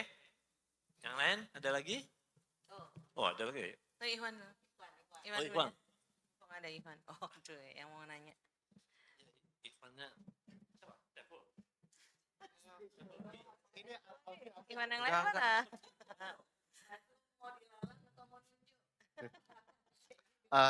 Kan tadi yang nanya kebanyakan ya point of view dari akhwat kan ya. Nah, saya izin bertanya terkait point of view dari laki-laki tentang pernikahan. Nah, kan tadi katanya perempuan tuh maunya diburu, bener nggak?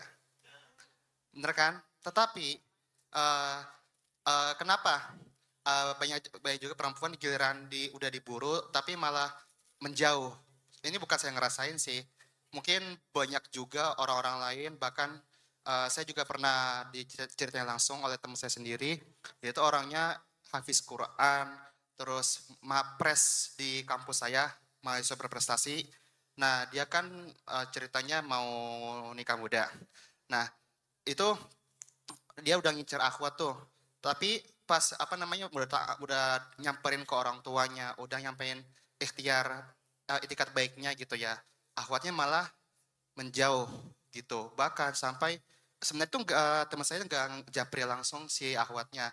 Malah giliran orang tuanya udah ngasih tahu ke perempuan itu ada mau melamar, WhatsApp-nya diblok. WhatsApp-nya itu teman saya diblokir WhatsApp-nya. Makanya sampai di situ saya kaget. Sebenarnya akhwat tuh mau kayak gimana sih gitu, kriteria cowok yang diidamkan tuh seperti apa gitu. Kalau di situ saya sempat bertanya-tanya gitu. Kan katanya oke, pengen yang baik, pengen yang soleh, yang pokoknya yang mapan lah. Tapi giliran udah ada jodohnya malah nolak. Nah itu, mungkin apakah emang si akhwat belum siap nikah atau gimana? Saya juga kurang tahu sih ya. Itu bagaimana itu kejadian seperti itu. Sebenarnya banyak juga ya kalau akhwat diburu malah menjauh. Saya lihat FYP di TikTok itu juga banyak yang kayak gitu. Nah, ada juga momen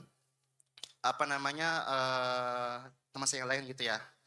Nah, oke, dia mau dilamar sama orang baik lah. Saya bersaksi itu orang itu baik si laki-lakinya. Tapi si perempuan itu malah lebih memilih laki-laki yang punya riwayat selingkuhnya banyak. Bisa gitu. Bisa dikatakan itu laki-laki itu tipe tipe Don Juan. Don Juan itu gimana ya? Gampang banget lah memikat hati perempuan gitu. Padahal udah tahu suka goda-geti perempuan. Kenapa bisa ada kayak gitu ya? Nah, sebenarnya perempuan tuh lebih suka atau lebih melirik laki-laki kayak gimana sih? Gitu. Mungkin pernah dengar istilah Don Juan nggak? Don Juan itu apa namanya tokoh dari Eropa zaman baheula itu yang emang sih dia itu suka goda-geti cewek ke dengan ke apa ya ke karismatikanya gitu. Gitu. Terima kasih. Ini langsung pada seru nih, yang pada ketawa-ketawa ya, Saiful ya. Saya Silakan iya Bunda. beneran Saiful yang bertanya ya.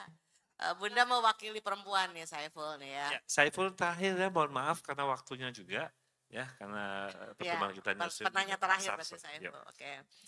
Jadi gini Saiful, kenapa sih kau perempuan tadi yang nomor 2 dulu ya. Kenapa perempuan udah tahu laki-lakinya ini Don Juan atau playboy ya zaman dulu ya Bang dibilangnya gitu ya. Kok masih mau juga gitu kan? Benar, dia sudah taruh dengan yang lain sebenarnya, tapi kok malah memilih laki lain yang sudah jelas Don Juan. Iya. Artinya kenapa kok perempuan tuh masih mau juga gitu ya? Udah tahu kan gitu ya. Nah ini sih saya juga lihat banyak tuh di film-film ya, film-film barat yang dulu-dulu dibuat gitu. Nenek-nenek gitu ya, ada anak muda diperlakukan dengan nice, udah tahu ditipu segala macam, tapi udah deh jangan, kasihan, gak usah dipenjara gitu ya. Artinya apa di sini Saiful? Tadi Bang Riko bilang kan kalau perempuan tuh emosi duluan ya. Saya sih nggak setuju ya, karena nggak begitu. Ya, jadi gini Saiful, ada yang namanya, ini semua ya buat teman-teman semua ya, kenapa sih kok saya juga terkadang mungkin begitu gitu ya. Jadi balik lagi tadi, ada yang namanya conscious dan subconscious.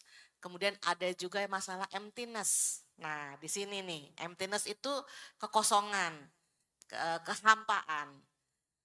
Kalau sudah bicara emptiness ya, misalnya nih Bunda katakan akhwat, Bang Riko ikhwannya, ya iyalah ya gitu ya. Maksudnya ini contoh aja.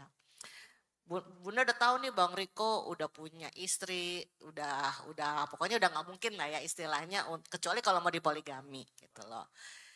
Tapi kok saya tuh merasa nyaman, nah ngomong sama Bang Riko, terus apa-apa kalau nanya sama Bang Riko, karena apa? Mungkin Bang Rikonya perhatian gitu ya. Terus mengisi kekosongan, nah di situ.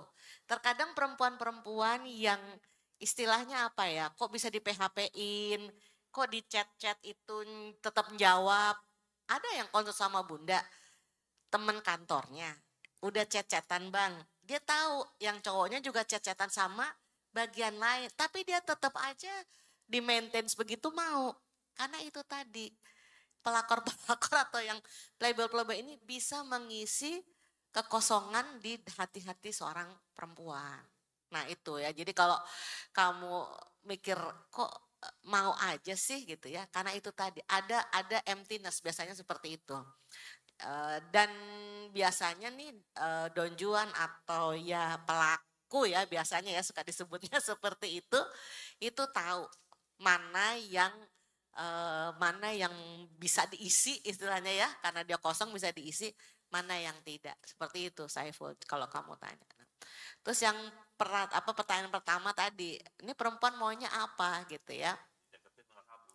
Deketin malah kabur.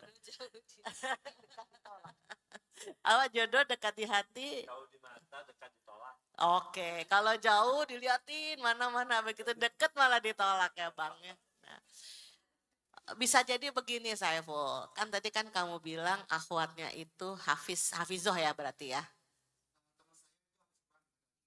Oh yang Hafiz yang laki.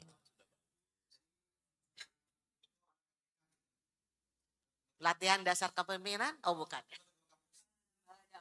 Oke siap.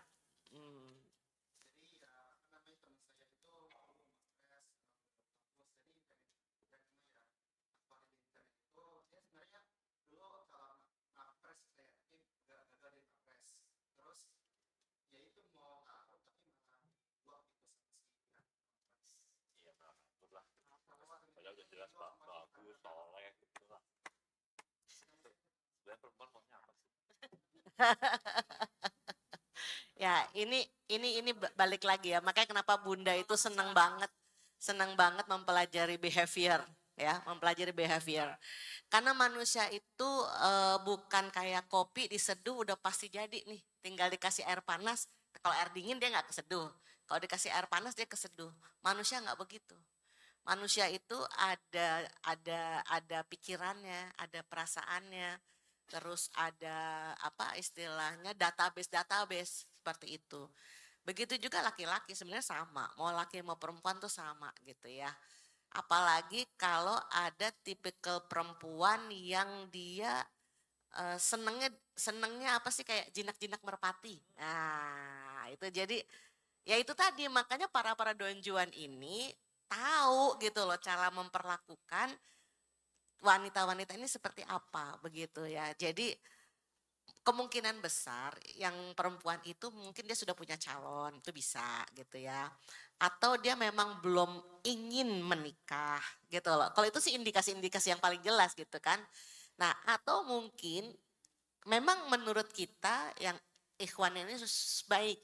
Tapi bisa jadi dia sudah punya pujaan hati yang lain. Mungkin begitu ya. Karena rezeki, jodoh, dan umur itu kita tidak ada yang tahu. Kemudian mungkin Bunda sekalian closing ya sebelum nanti Bang Riko. Sekalian aja diborong ya Bang. Pesan Bunda itu tadi udah Bunda catat. Nomor 1, yakin Allah akan memberikan yang terbaik. Ini di dalam seluruh episode hidup kita. Apapun yang kita alami kita harus yakin bahwa Allah memberikan yang terbaik. Ya, itu harus kita yakini gitu loh. Kenapa? Ya karena itu balik lagi ke surat Al-Baqarah ya ayat terakhir itu Allah tidak akan memberi ujian di luar kemampuan kita. Itu nomor 1. Kemudian nomor 2, niatkan apapun hidup kita itu adalah untuk ibadah. Ya, menikah salah satunya itu juga dalam rangka ibadah. Nah, kemudian kalau kita khawatir dengan ta'aruf atau dengan jodoh yang diberikan Allah, mungkin bisa dibilang bahwa tidak ada jaminan. Ya, bahwa kita sudah mengenal atau kita sudah ada proses ta'aruf itu pasti akan langgeng pernikahan kita, itu tidak ada jaminan. Begitu. Banyak contoh ikhwannya baik, akhwatnya baik, tapi berakhir di tengah jalan. Ya, semua bilang bahwa ya sudah rezeki jodohnya sampai di situ, begitu. Karena apa? Karena Allah tidak akan menguji kita tanpa rasa kelaparan, ketakutan, kekurangan. Itu insya Allah ujiannya selalu ada. Tinggal bagaimana kita menghadapi ujian yang Allah berikan, ya, apakah kita mau mendekat atau tidak. Karena sebenarnya pada dasarnya seluruh ujian itu tujuannya adalah hanya dan hanya supaya kita selalu dekat kepada Allah. Itu mungkin dari Bunda. Silakan Bang. Sebelum saya closing ya, Teh Riri ada sesuatu ingin berbagi hasil. Ya, bismillah. Izin, karena saya punya amanah terakhir sebelum Bang Riko closing. Saya sangat berterima kasih dan mengapresiasi teman-teman yang sudah mau ikut bergabung acara hari ini. Kemarin yang sudah daftar pasti masing-masing mendapatkan nomor voucher ya? Iya, nomor voucher ada ya? Siapa yang punya nomor vouchernya kami kirim ke tanda terima. Di situ terlampir ada papan kecil. Masih pada nyimpan nggak? Oke, pertama saya mau ingin memberikan penghargaan dulu ya pertama buat yang nomor 1 daftar pertama kali. Namanya Andi Mutiastiani datang? Ya, silakan deh, ke depan deh. Boleh ke depan. Mana, Bu? Oh, sudah. Tinggal pilih dulu. Mau hadiah barang atau mau tiket konsultasi? Oh, konsultasi. Silakan. Baik, berikutnya nomor ini yang datang tadi nomor 1 siapa deh? Tahu nggak? Ya. Yang isi absennya tanda tangan. Siapa yang datang duluan tadi pagi? Teh Febi, siapa? Yang mana? Ya, boleh silakan ke depan Teh. Mau tiket konsultasi atau mau barang? Mau tiket konsultasi atau mau barang? Barang, barang. Bunda. Ada itu jilbab apa? Ini jilbab. Yang mana? Ini jilbab. Terserah Bunda. Nah, Bunda. Iya. Semoga manfaat ya. Makasih Neng Febi. Siap. Berikutnya nomor Ari Ihwan. Ada yang berminat dengan hadiahnya? Ihwannya nomor berapa ya? Yang nomor 1 duluan tadi Ihwannya, Kang siapa? Kang Alifian. Kang Alifian mau tiket konsultasi atau mau barang? Tiket konsultasi, mangga Kang. Bang Rikonya masih ke belakang. Iya, nanti. Silakan digunakan, berlaku selama 1 bulan. Izin Kang, terima kasih. Berlaku 1 sampai 30 Juni, jadi teman-teman bisa hubungin ke nomor admin untuk jadwal konsultasinya. Apakah mau di weekend ataupun di weekday, yang pasti sesuai perjanjian ya, untuk waktu dan tempatnya. Kemudian nomor, enggak, enggak usah, jangan dipegangin. Ini kan tanggal 5, tanggal 25 bulan 5 ya, nomor 25, jadi 25, 5, 25. Yang nomor 25 ada? Silakan. Mau tiket konsultasi atau mau barang? Enggak usah. Teteh mau barang atau mau tiket konsultasi? Konsultasi, waduh. Silakan. Ya, deh. Siapa? Ya, siap. Nomor 5 ada? Bulan 5, nomor tanggal 25. Silakan ke depan. Yang daftarnya nomor 5. Ya, mau tiket konsultasi atau mau barang? Barang aja. Yang mana? Main. Gak apa-apa. Ngopi. Izin, silakan. Kemudian nomor yang 044 ada? Terakhir. Nggak ada nomor 044? 44?